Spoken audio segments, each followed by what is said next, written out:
자, 우리 성도님들 한 주간 동안 잘 지내셨습니까? 요한계시록 19장은 바벨론을 심판하시는 하나님을 찬양하는 내용과 그리스도께서 백마를 타고 오셔서 짐승과 그 세력을 멸하시는 그런 장면이 나옵니다. 먼저 할렐루야라는 표현이 4번이 나와요. 그래서 할렐루야 찬양이 나오고 있는데, 이 할렐루야는 히브리어를 그대로 번역한 것이죠. 여호와를 찬양하라 하는 뜻입니다.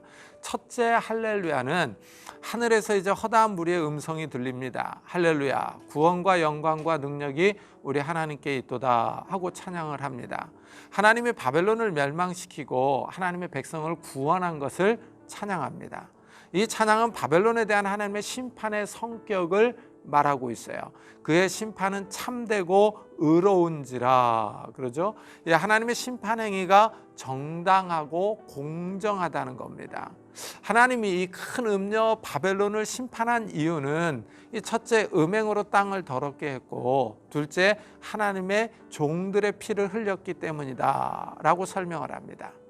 이 둘째 할렐루야는 연기가 땅에서 하늘로 올라가는 장면에서 나옵니다. 두 번째로 할렐루야 하니 그 연기가 세세토록 올라가더라. 하나님의 심판을 받은 큰 성 바벨론의 함락에서 나오는 연기입니다. 바벨론의 멸망은 최종적이라는 거죠. 하나님의 심판을 찬양하고 있습니다. 셋째 할렐루야는 이 24장로와 네 생물이 엎드려 하나님을 찬양하는 아멘 할렐루야 이렇게 나옵니다. 아멘 역시 히브리어를 번역한 것이죠. 뜻은 진실로이며 앞에 나온 찬양에 대한 확증, 화답의 성격을 갖고 있습니다. 보좌에서 음성이 나서 하나님을 찬양할 것을 권면을 합니다. 보좌에서 음성이 나서 이랬을 때 하나님의 종들, 곧 그를 경외하는 너희들아, 작은 자나 큰 자나 다 우리 하나님께 찬송하라. 구원받은 자들에게, 즉 하나님을 경외하는 자들에게 앞에 찬양에 대한 화답을 권면합니다. 하나님을 찬양하라고 하죠. 하나님은 찬양을 받기에 합당하다는 분입니다. 합당하신 분입니다. 이 넷째 할렐루야는 다시 소리가 들립니다. 이 소리는 첫째, 허다한 무리의 음성 같고, 둘째, 많은 물소리와 같고, 셋째, 큰 우레소리와 같은 소리로 설명을 합니다. 할렐루야, 주 우리 하나님 곧 전능하신 이가 통치하시도다 하고 노래하죠. 하나님의 우주적인 통치가 이루어진 것을 찬양합니다. 이제 이 땅의 강대국의 통치가 사라지고 하나님 나라가 가시적으로 이루어진 것을 노래합니다. 이 넷째 할렐루야 찬양은 어린 양의 혼인잔치를 예고합니다. 하나님의 통치는 어린 양의 혼인잔치로 시작됩니다. 우리가 즐거워하고 크게 기뻐하며 그에게 영광을 돌리세. 어린 양의 혼인기약이 이르렀고 그의 아내가 자신을 준비하였으므로 하고 노래합니다.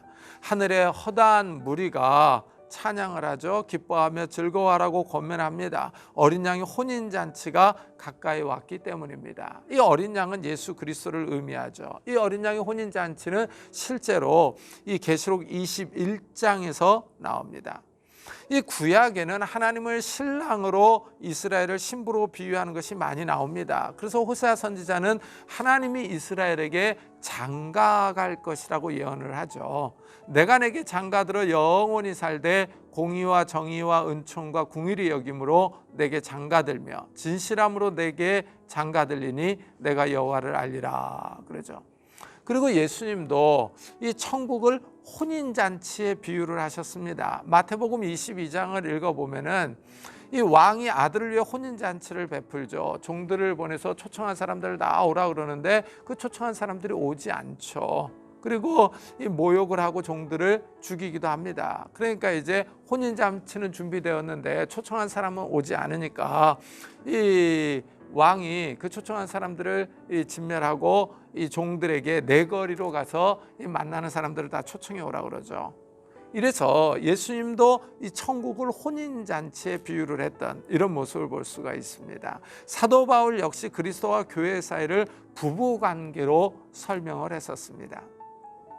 어린 양의 혼인잔치는 하나님의 백성이 하나님과 함께하는 거예요. 하늘의 허다한 무리는 어린 양의 혼인잔치가 준비되었다고 선포를 합니다. 어린 양의 아내가 어떻게 준비하고 있는지를 설명을 하는데, 그에게 빛나고 깨끗한 세마포 옷을 입도록 허락하셨으니 이 세마포 옷은 성도들의 옳은 행실이로다 그러죠. 이 빛나고 깨끗한 세마포 옷이요, 이게 이제 어린 양의 이 아내의 옷이죠. 결혼 예복입니다. 이 옷을 입은 어린 양의 아내는 음녀와 대조를 이루고 있어요. 음녀는 자줏빛과 붉은 빛 옷을 입고 금과 보석과 진주로 꾸미고 손에 금잔을 가졌는데 가증한 물건과 그의 음행에 더러운 것들이 가득하더라 하고 설명을 합니다. 음녀는 화려하고 비싼 옷을 입고 음행을 합니다. 하지만 어린 양의 아내, 즉 성도들은 깨끗한 세마포 옷을 입고 옳은 행실을 가지고 있다 하고 말하고 있습니다. 이 세마포 옷이요, 이 계시록에서 보면은 7지향을 가진 7천사가 맑고 빛난 세마포 옷을 입었었고요. 하늘 군대가 희고 깨끗한 세마포 옷을 입고 백마를 타고 예수 그리스도를 따르는 그런 모습을 볼 수가 있습니다.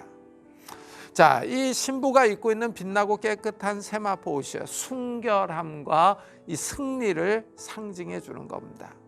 천사는 사도 요한에게 이 말씀을 기록하라 하고 명령을 하죠. 어린 양의 혼인잔치에 청함을 받은 자는 복이 있도다 그럽니다. 요한계시록에는 7개의 복이 나오는데 그 중에 4번째 복이에요. 성도들은 어린 양의 신부이자 하나님 나라에 초청받은 손님입니다. 천사는 혼인잔치에 청함을 받은 자가 복이 있다는 말씀에 대해서 이것은 하나님의 참되신 말씀이다 하고 선언을 합니다. 이 혼인잔치에 참여한다고 하는 거예요. 이거는 곧 하나님 나라에 들어가는 것을 의미하죠. 사도 요한이 이 메시지를 준 천사에게 엎드려서 이제 경배하려고 하니까 천사가 말립니다. 그러면서 천사는 자신의 신분이 나는 너와 및 예수의 증언을 받은 내 형제들과 같이 된 종이다 이렇게 말하고 하나님께만 경배하라고 말합니다. 그리고 나서 예수의 증언은 예언의 영이다 라고 말을 합니다. 근데 이 표현이요, 이 예수의 증언은 예언의 영이다 그러는데 이 예언의 영이 과연 무엇을 의미하는지 이게 해석하기가 좀 어렵습니다. 그래서 영을 본질, 핵심으로 해석해서 예수에 대한 증언이 예언의 핵심이다 이렇게 설명을 하는 학자들도 있고요. 다른 해석으로는 예수가 주신 증언이 예언의 본질이다 이렇게 설명하는 학자들도 있습니다. 또 다른 학자는 영을 성령으로 이해를 하는 거예요. 그래서 예언을 하도록 감동을 주는 성령으로 해석을 합니다. 근데 이 해석이 좀 가능성이 있습니다. 왜냐하면 요한계시록에서 성령은 예언사에게 큰 비중을 차지하기 때문에 그렇습니다. 그래서 이 처음에 2장 3장에서 보면 7교회 공통적으로 하시는 말씀은 귀 있는 자는 성령이 교회들에게 하시는 말씀을 들을지어다 하는 표현이 나오거든요. 그래서 이 성령의 역할이 아주 중요합니다. 그리고 또한 요한계시록 마지막에서도 성령이 이 예언의 말씀을 듣는 사람들을 하나님 나라에 초청을 해요. 성령과 신부가 말씀하실 때 오라 하시는도다. 듣는 자도 오라 할 것이요 목마른 자도 올 것이요 또 원하는 자는 값없이 생명수를 받으라 하고 초청을 합니다. 이런 예들을 보면 예언의 영은 이 영이 감동을 준 예언으로, 그러니까 성령이 감동을 준 예언으로 해석하는 게 더 좋은 것 같습니다. 자, 이렇게 이제 할렐루야 찬양이 끝나고 나서 하늘이 열리고 백마를 탄 자가 등장을 해요. 예수님의 재림입니다. 만왕의 왕으로서 재림하시는 모습이 나옵니다. 그래서 이 짐승의 군대와 전쟁을 하셔서 승리하십니다. 먼저 백마를 탄 자의 모습에 대해서, 이 모습에 대해서 11절부터 13절에 나옵니다. 백마 탄 자의 그 이름은 충신과 진실이다 라고 말을 해요. 이 충신은 신실함 이런 뜻도 있어요. 진실은 진실한, 적법한 이런 뜻도 있습니다. 백마를 탄 자는 전쟁을 수행하는 거예요. 그가 공의로 심판하며 싸우더라 이렇게 설명을 하죠.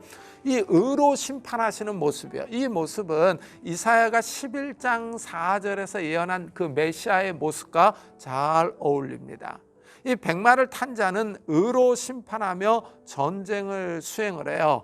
근데 이 심판과 전쟁 수행이요, 이게 바로 구약에서 보면 왕이 했던 역할들이거든요. 그러니까 통치 수단으로서 심판과 전쟁 수행은 왕의 역할이에요. 그래서 이 백마를 탄 자가 왕의 역할을 감당한다라는 것을 알 수가 있습니다.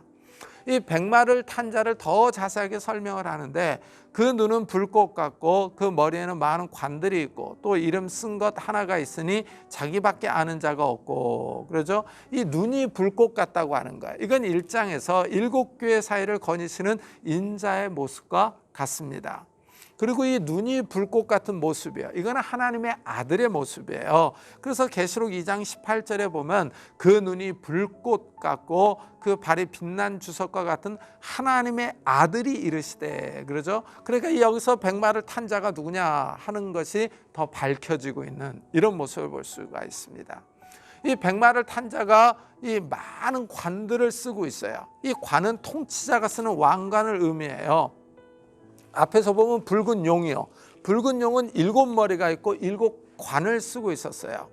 바다에서 나온 짐승 역시 뿔이 10개고 10개의 왕관이 있었습니다. 하지만 백마를 탄 자는 많은 관들이 있는 거예요. 이것은 만왕의 왕이요 만주의 주라는 그의 이름에 잘 어울린다라고 볼 수 있습니다. 이 백마를 탄 자는 자기밖에 아는 자가 없는 이름을 하나 더 가지고 있어요. 백마를 탄 자는 충신과 진실, 하나님의 말씀, 만왕의 왕이요 만주의 주라는 이름을 갖고 있어요. 그렇지만 아직 계시되지 않은 이름이 또 있습니다. 이 이름은 마지막에 가서 알려질 것을 말하고 있죠. 백마 탄 자의 모습이 계속 이어지는데 또 그가 피 뿌린 옷을 입었는데 그 이름은 하나님의 말씀이라 칭하더라, 그러죠. 백마 탄 자는 피가 묻은 옷을 입고 있는데 이 피는 전쟁에서 심판하는 동안에 흘리는 원수의 피가 묻은 것을 의미하는 겁니다. 백마 탄 자의 다른 이름은 하나님의 아들이에요. 이 이름은 요한복음 1장과 잘 어울립니다. 그래서 예수님의 다른 이름이죠. 사도 요한은 말씀이 성육신했다라고 증언을 하죠. 말씀이 육신이 되어 우리 가운데 거하심에 우리가 그의 영광을 보니 아버지의 독생자의 영광이요 은혜와 진리가 충만하더라라고 설명을 했었습니다. 자, 이렇게 이제 백마 탄 자의 모습이 나오고 이 백마 탄 자가 어떻게 행동을 하는지 그 행동이 14절부터 16절에 나와요. 이 백마 탄 자는 하늘의 군대를 이끌고 옵니다. 하늘 군대의 대장이죠. 하늘 군대는 희고 깨끗한 세마포 옷을 입고 백마를 타고 따르고 있습니다. 이 백마를 탄 자는 전쟁을 수행해요. 그의 입에서 예리한 검이 나오니 그것으로 만국을 치겠고 친히 그들을 철장으로 다스리며 또 친히 하나님 곧 전능하신 이의 맹렬한 진노의 포도주 틀을 밟겠고, 그러죠. 이 모습은 이사야가 예언한 그 메시아의 모습을 배경으로 하는 거예요. 이새의 줄기에서 나올 메시아는 그의 입에 막대기로 세상을 치며 그의 입술의 기운으로 악인을 죽일 것이다 라고 예언을 했습니다.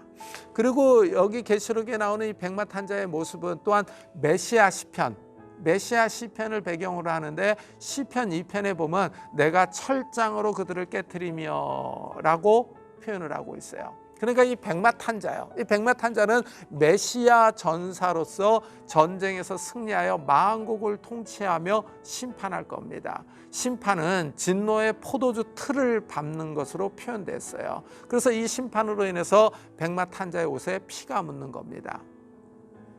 다시 백마 탄 자의 이름이 나오는데 만왕의 왕이요 만주의 주로 나오죠. 세상을 통치하는 왕이라는 거죠. 그러니까 사도 요한 당시에는 이 로마가 강대국에서 로마의 황제가 통치를 했는데 이제 이 세상을 통치하는 왕은 이 짐승도 아니고 로마 황제도 아니고 그리스도다라고 말씀을 하고 있죠.